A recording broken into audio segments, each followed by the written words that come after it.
Chilean fishermen protesting to demand a return to work at one of the country's major seaports were shot at by the Navy, causing various injuries. Venezuelan President Nicolás Maduro Moros announced the country will begin the production of the Cuban Covid-19 vaccine Abdala in January 2022. Lawmakers in the West African nation of Benin have voted to extend abortion rights. From the headquarters of Telesur English in Havana, Cuba, this is From the South. I'm your anchor, Gladys Quesada, and these are the news. Chilean fishermen protesting to demand a return to work at one of the country's major seaports were shot at by the Navy, causing various injuries. More than 200 fishermen in boats of different sizes protested in the port of Valparaiso on Wednesday to demand the Chilean government fulfill an agreement to build a new dock at the port for their use.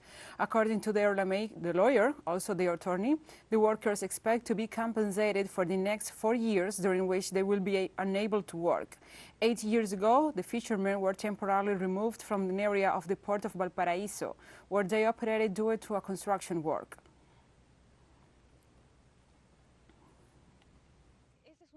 They are very fragile ecosystems, so a little less rain or a little more rain will take them out of this kind of balance they are in and can change them. They are unique ecosystems in the sense that the plants that survive here have to have a series of very particular strategies just to allow them to survive here.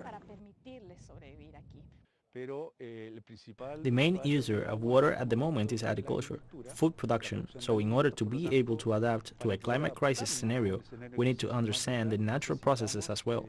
These laboratories are in fact a natural laboratory for us. During a press conference in Panama City, the presidents of Panama, Costa Rica, and the Dominican Republic called on the United States to take concrete measures to curb migration. The chief concern of the three presidents was Haitian asylum seekers who have been crossing Latin America in an attempt to reach the U.S. According to Panama's president, Laurentino Cortizo, the movement of large numbers of Haitians across Central America is an unsustainable problem.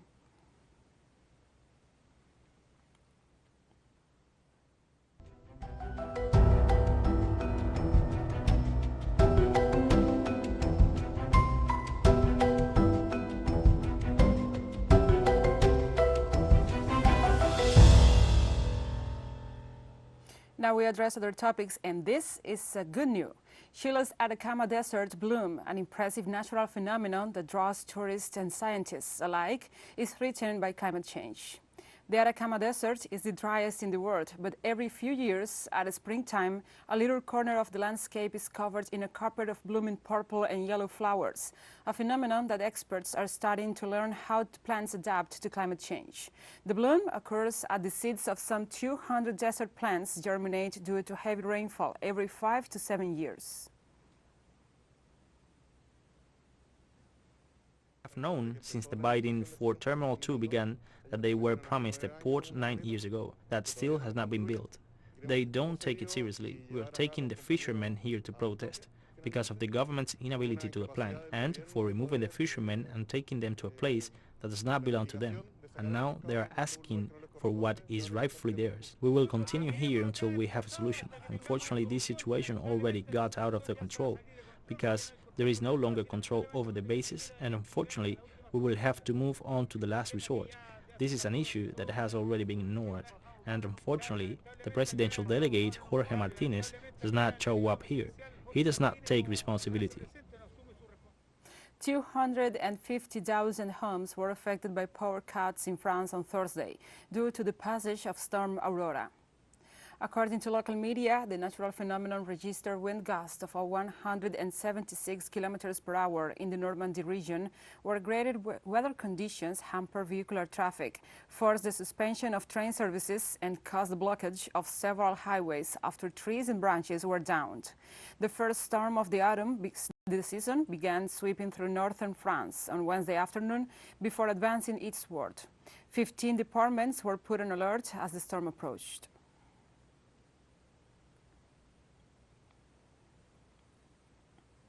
Floods and landslides sparked by heavy rains in India and Nepal have left at least 200 people dead so far. Emergency and civil defense officials said that disaster management committees are actively working on rescue operations and attending to the victims.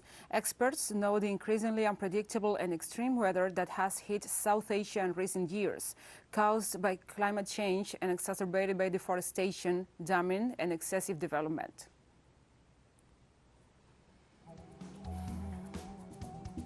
And we'll be right back after this very short break, so don't go away.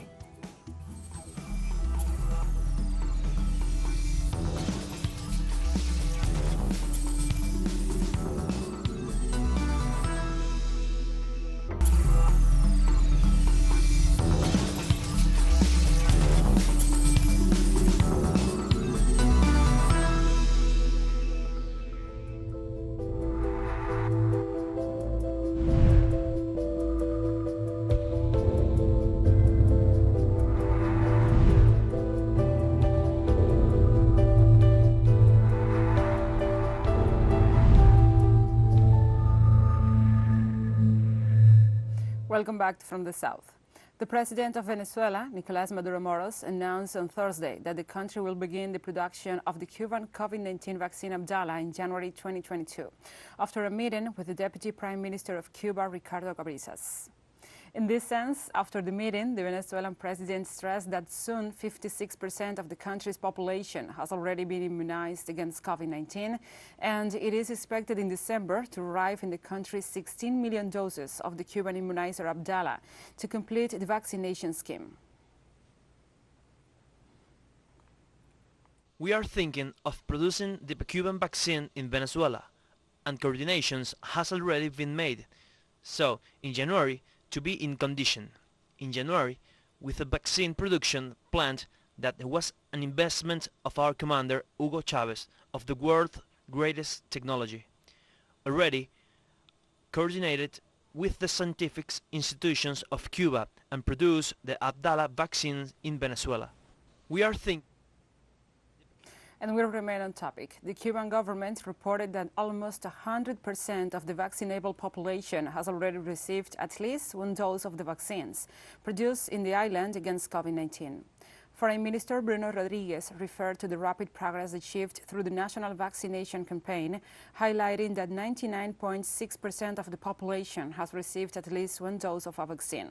The Foreign Minister also pointed out that 70% of Cubans have been fully vaccinated, while the efforts continue to ensure 90% are fully vaccinated by the end of November. Authorities emphasized that the objective of the vaccination plan is to save lives. Official numbers place Cuba as the country with the highest immunization rate in the Americas and the nation with the highest daily vaccination rate in the world.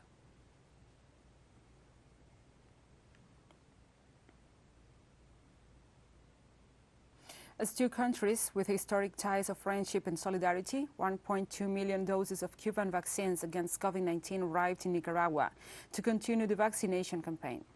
The batch of Abdala and Soberano 2 vaccines is the first shipment of the three planned before the end of the year to complete the 7 million doses agreed between the two countries. The Nicaraguan government is preparing the logistics for the distribution of the vaccines to the population, which will be provided free of charge and voluntarily. The country began its vaccination campaign against the coronavirus in March, starting with people over 30 years of age, the chronically ill and pregnant women using the AstraZeneca, Covishield, Sputnik V, and Pfizer vaccines.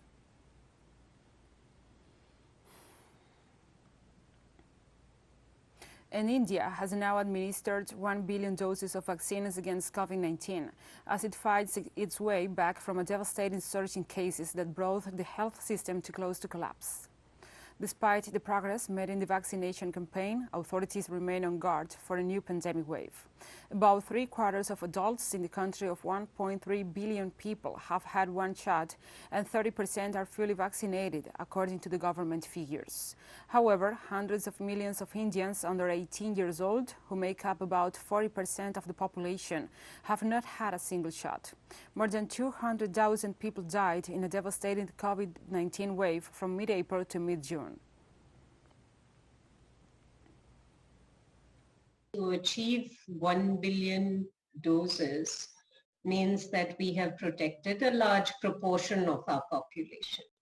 We need about 2 billion doses to be able to reach everybody, but it's very unlikely that we will reach all adults. So we are already more than halfway there in terms of reaching the whole population and making sure that a significant proportion of people have had their second doses. Firstly, it is good that we have completed 100 crore vaccinations in the country. So the second thing is actually it has taken a lot of time. And I think it has taken a lot of time because we still have challenges with our logistics and manufacturing. So because of that, it has taken a lot of time. And we still have a long way to go. Moroccans are rushing to get vaccinated as the North African country launched a mandatory COVID-19 pass, which requires vaccination for various activities such as travel between provinces, access to tourist sites, and entry into public administrations. I came to get my first dose of the vaccine. I had to because my employer made it mandatory to get vaccinated. I printed out my vaccination pass so that I can walk around, enter cafes and even travel without anyone stopping me. You just have to show this document to pass. It's like an identity card. Authorities in China canceled hundreds of flights, closed schools and ramped up mass testing on Thursday to try and stamp out a new COVID-19 outbreak linked to a group of tourists.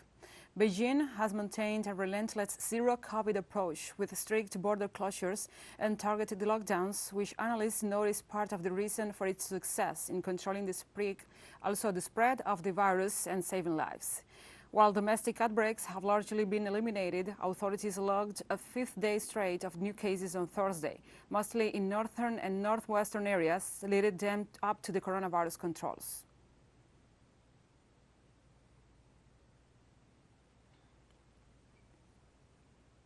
On average, 40% of health professionals in the world are fully vaccinated against COVID-19, but these figures hide huge disparities between regions, as noted by the Director General of the World Health Organization, who reiterated the need for equity in sharing vaccines.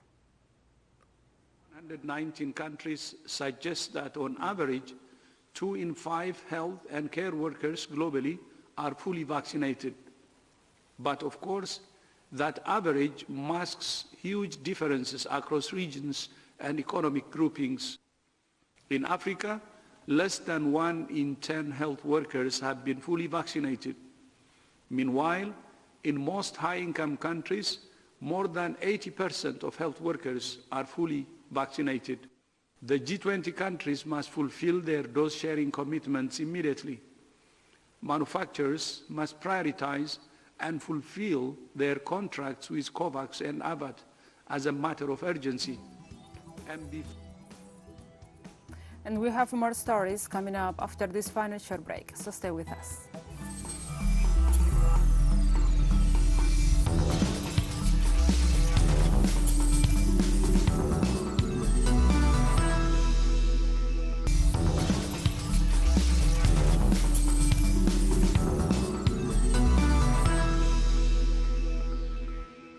Welcome back.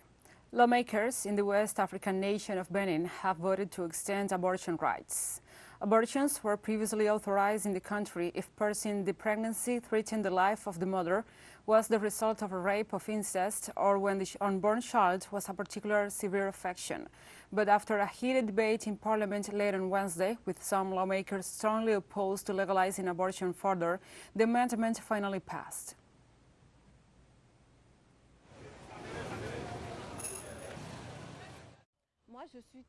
I'm very, very happy that from now on we can give this right back to the woman, to autonomy over her body and to decide for herself. For a long time in our country, the woman was subject to decisions taken by her husband. 20% of female deaths are the result of clandestine abortion, and 50% of maternal deaths among women in general are because of clandestine abortion. I think of the women, and I think that in these conditions we should give her the possibility to choose to get rid or to embryo or not. Even doctors at times are forced to choose between the life of the mother or the life of the child, and I don't think that are many of this earth, even in our most traditional families. Many people who say, listen, sacrifice the mother and bring us the child. Afghan women leaders addressed reporters Thursday at the United Nations. The women accused the Taliban of human rights violations and are calling on the international community to hold them accountable before the situation worsens. The predictions were that the Taliban probably have become more moderate and will be more tolerance and acceptance towards the population's civic liberty. But the reality is that since they have taken over, there's been a systematic exclusion of women from social and education sphere. Religious minorities have been pushed to leave their villages. There have been oppression, forced disappearance, and many other forms of human rights violation in Afghanistan. Now, Afghanistan, we all failed it. Moving forward, if we abandon it, and if we abandon the people of Afghanistan, the consequences are going to be huge, not only on the people of Afghanistan, but on the rest of the world. The prediction. We are here to ask the leaders of the world and then all member states and UN agencies that it's a shared responsibility. It's not, they cannot put everything on our shoulders or ex-former government shoulders or on Taliban shoulders. It's a shared responsibility. And we are here also to urge the international community to think about those women and children that they are at risk, at a high risk. I know that they cannot evacuate everybody from Afghanistan, 35 million people or 36 million people. It's hard to be evacuated from Afghanistan, but at least those that they are really at risk, they should be considered, and then international community should pay attention. And also we are here to urge and then ask international community and member states and UN agencies to continue their support in terms of humanitarian assistance, because winter is coming. Afghanistan is a drought affected country, and then we are in really need of food and shelters. You mentioned recognition. Now we'll move on to other topic. Palestinians living in Syria and their compatriots on the occupied territories have been rallying in support of the prisoners of hunger strike in Israeli jails. We have more details in the following report by our correspondent Hisham Wanos. The leaders of the Alliance of Palestinian Forces in Syria convened a meeting in Damascus to coordinate the measures to be taken against the escalating aggressions of the Israeli occupation against Palestinian prisoners. In addition to organizing protests, the participants condemned the silence of the global community in the face of the Israeli crimes, declared a general state of alarm, and stated that all options are on the table to save the prisoners, including military actions. Que todas las opciones están sobre la mesa para salvar a los reclusos, incluida la acción militar. We reaffirm the support of all Palestinian forces and factions based in Syria for the prisoners and, at the same time, condemn the silence of the international organizations, led by the United Nations and its Human Rights Council, in the face of this criminal and savage action by the Zionist entity and its inhuman, oppressive measures against all detainees, in particular those who went on hunger strike. Preparations are currently underway to negotiate a prisoner exchange agreement, and this agreement will not be the end of our struggle, as all Palestinian forces are committed to uniting their efforts and continuing the struggle using all means at their disposal until all Palestinian prisoners are released. Meanwhile, representatives of the Palestinian community in Syria organized a sit-in protest in front of the headquarters of the Red Cross in Damascus. The demonstrators, in support of the hunger strike carried out by the imprisoned brothers in Israeli jails, handed over a letter of protest to the organization and called on all human international organizations and human and prisoners' rights institutions to mediate in order to stop the oppressive practices of the Israeli occupation against the detainees.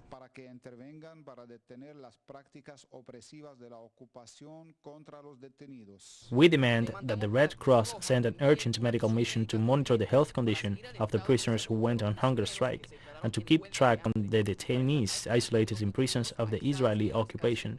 and we ask this organization to exert pressure to stop the escalation of Israeli violence against the prisoners of the Islamic Jihad. In addition to the popular protests, the Palestinian resistance factions have the option of kidnapping Israeli soldiers to force the occupation authorities to negotiate prisoner exchange agreements.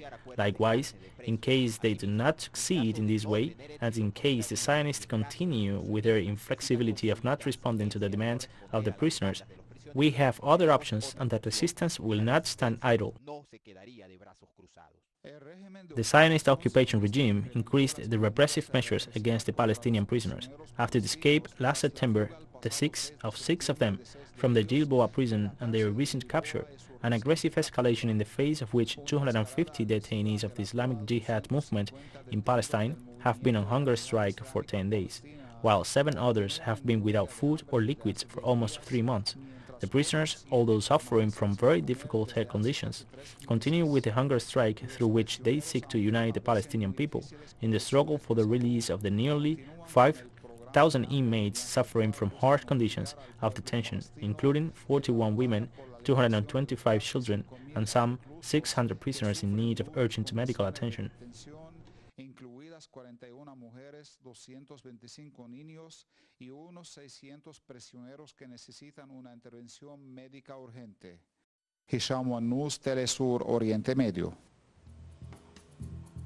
Thank you, Hisham, for this report. And now we have come to the end of this news brief. But you can find this and many other stories on our website at telesurenglish.net. And also, if you feel so inclined, please join us on social media for all the latest news. We are on Facebook, Twitter, Instagram, and Telegram. For Telesur English, I'm Gladys Quesada. Thank you for watching.